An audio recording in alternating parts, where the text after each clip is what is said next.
জীবনটা সমুদ্রের মাঝে নষ্ট হয়ে যাওয়া জাহাজের মতো।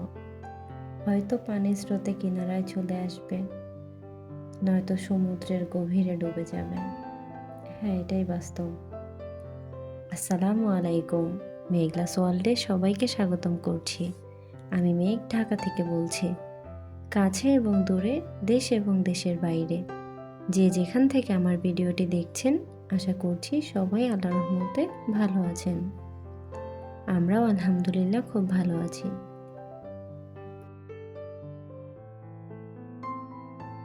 তো সবসময়ের মতো আজকেও আরেকটা নতুন ভিডিও নিয়ে চলে আসলাম। আশা করছি প্রতিদিনের মতো আজকের ভিডিওটা আমার আপু ভাইয়া আঙ্কেল আন্টিদের কাছে খুব ভালো লাগবে। তো শুরুতেই গুড মর্নিং। ভিডিওটা কিন্তু সকাল থেকে স্টার্ট করেছিলাম।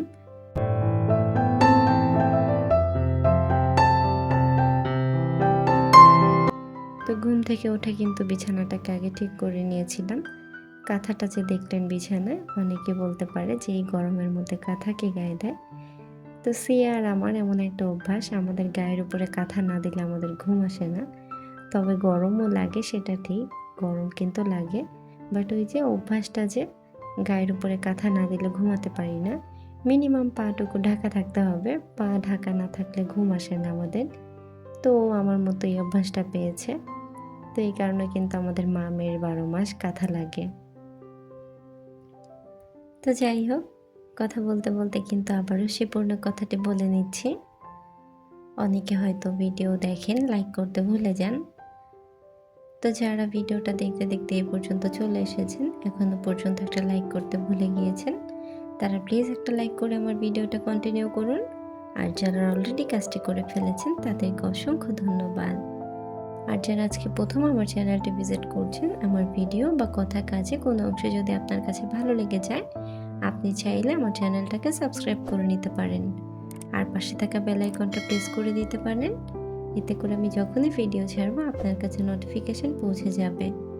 আর আপনি যদি চান, আপনার সময় এবং সুযোগ মতো ভিডিওটা দেখে নিতে পারবেন। তো যাই হোক, কথা বলতে বলতে কিন্তু নাস্তার জন্য চলে এসেছিলাম। তো নাস্তা বলতে ঝটপট নাস্তা করে নিব। আমার কেন যেন সকালবেলা খাবার খেতে ইচ্ছে করে না।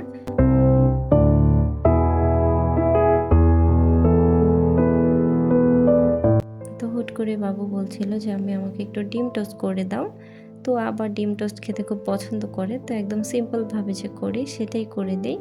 কিন্তু আমি সবসময় ডিম টোস্টের মধ্যে এই যে ডিমটার সাথে কিন্তু একটু দুধ দেই। তো আজকে বাসায় দুধ ছিল না, এই কারণে দেওয়া হয়নি। শুধু ডিম আর চিনি দিয়ে আর অল্প একটু লবণ দিয়ে করে দিচ্ছিলাম। তো এভাবেও খেয়ে নেয়, কিন্তু দুধ দিলে দেখা যায় যে একটু ভালো লাগে খেতে। তো যারা যারা আছেন ডিম টোস্ট খেতে পছন্দ করেন, তারা কিন্তু আমাদের সাথে খেয়ে নিতে পারেন।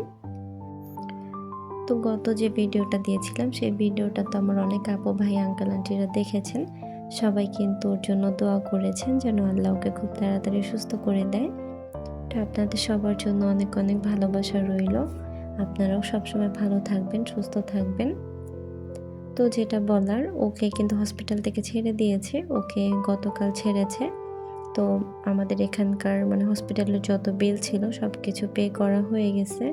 ও গ্রামে গিয়েছে ওর মায়ের কাছে। তো কিছুদিন ওখানে থাকবে, ওখানে থেকে দেন আবার এসে চেক আপ করাবে। সবাই ওর জন্য দোয়া করবেন যেন খুব তাড়াতাড়ি সুস্থ হয়ে যায়।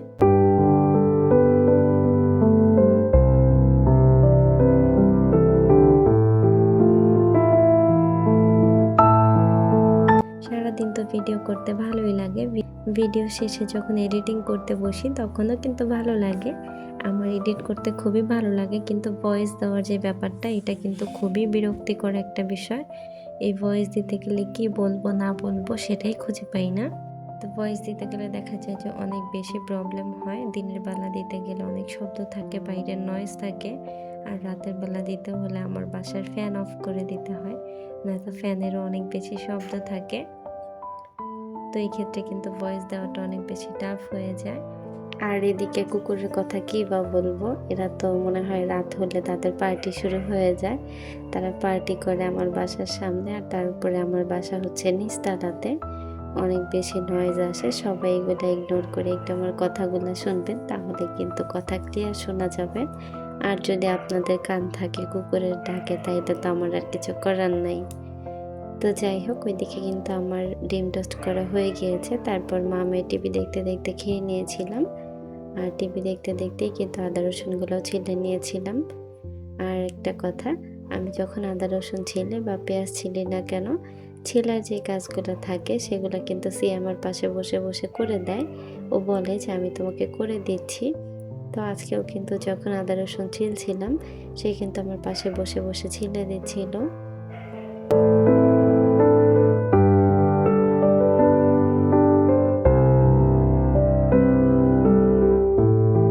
আর আমার রান্নাঘরের মাল্টিপ্লাগটা যে বোর্ড থাকে ওইটা নষ্ট হয়ে গেছে, ওইটাতে চলে না। তো আমার এখন আদা রসুন ব্লেন্ডার করার জন্য রুমে যেতে হয়। রুম থেকে ব্লেন্ডার করে তারপর আবার নিয়ে আসছি।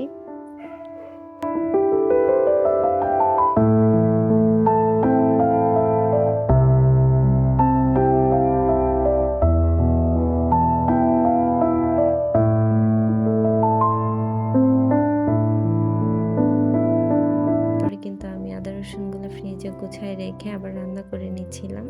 এদিকে একটু গরুর মাংস বসিয়ে দিয়েছিলাম। তারপর আবার আপনাদের ভাইয়া বলল যে একটু মুরগিও বের করো। তো মুরগি বের করতে গিয়ে কিন্তু আবার বরফের সাথে একটু হাতও কেটে গিয়েছিল। তারপর এই যে এদিকে আবার ঢেঁড়স ভাজি করার জন্য এসেছিলাম। তো এগুলো কিন্তু আমি অফ ক্যামেরাতে কেটে পরিষ্কার করে নিয়েছিলাম, মানে ধুয়ে নিয়েছিলাম।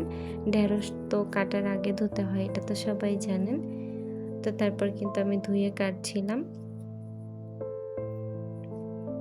আর ভিডিও করাটা তো অনেক বেশি সহজ, যখন ইচ্ছা যতটুকু ইচ্ছা ভিডিও করে নিলাম। কিন্তু ভিডিওটা যখন এডিট করব তাও করে নিলাম, ভয়েস দেওয়াটা তো হয়ে ওঠে না। কি বলবো কোথায়, একই কথা বারবার বলা।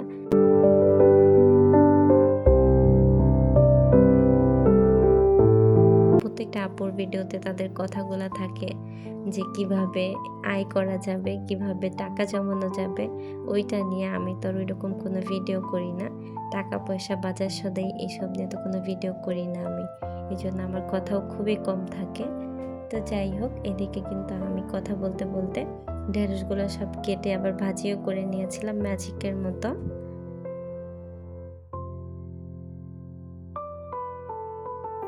তো যাই হোক, অনেক বেশি কথা বলতে বলতে কিন্তু ভিডিওটার একেবারে শেষ প্রান্তে চলে এসেছি। আজকের ভিডিওটা এই পর্যন্তই। সবার সুস্বাস্থ্য কামনা করে আজকের ভিডিওটা এখানেই শেষ করছি। সবাই ভালো থাকবেন, সুস্থ থাকবেন। আল্লাহ হাফেজ। আসসালামু আলাইকুম।